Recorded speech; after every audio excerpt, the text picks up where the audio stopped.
Following video details the contents of a Department of Defense document entitled Internment and Resettlement Operations, also known as FM 3-39.40.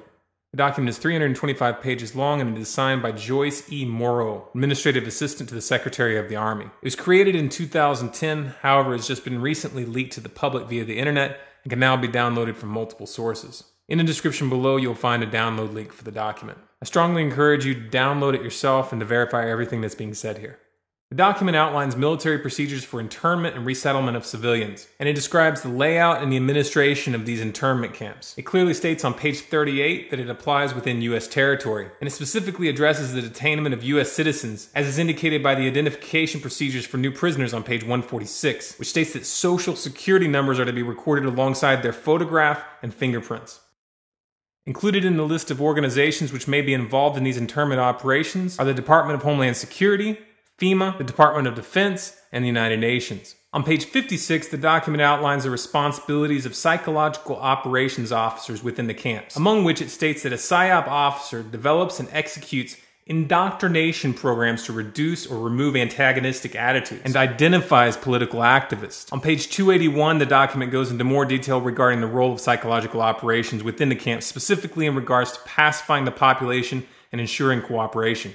On page 238, it gives the conditions for the use of deadly force in such camps. Among the justifications for lethal force, it includes to terminate an active escape attempt. That point right there should make it clear that these camps are not benevolent disaster relief type facilities. On page 244, the document calls for the use of snipers during riots to, quote, scan a crowd and identify agitators and riot leaders for apprehension and fire lethal rounds if warranted.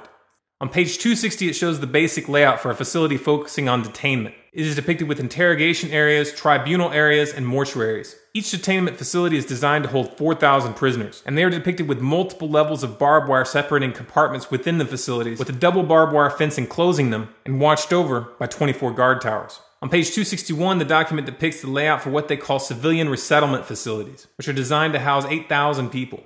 Though it uses the word resettlement, the plans show multiple levels of barbed wire dividing the sections of the facility, with double barbed wire fencing on the outside, as well as 16 guard towers.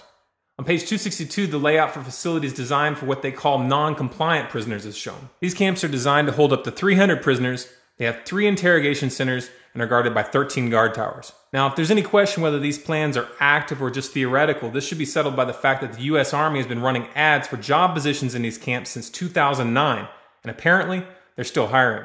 Once again, if you look in the description, you'll find all the links you need to verify this information. It's important to note here that this document was created in 2010, which was under the Obama administration, and it predates the NDAA of 2012, which authorized military detainment of U.S. citizens. This clearly shows a long-term agenda at work. If you believe that this is important information for people to know about, then please share this video with as many people as you can. Share it on Facebook and on Twitter. Send it in emails to friends and family. Especially send it to anyone you know within the police and military. A smart strategy would be to download the PDF yourself and email it to people as an attachment with a link to this video so that they know how to navigate the document. If you want more content like this, be sure to subscribe to this channel, Storm Clouds Gathering on YouTube. For bonus content, follow us on Facebook, facebook.com/Storm Clouds Gathering, on Twitter at Collapse Updates, and our website, stormcloudsgathering.com.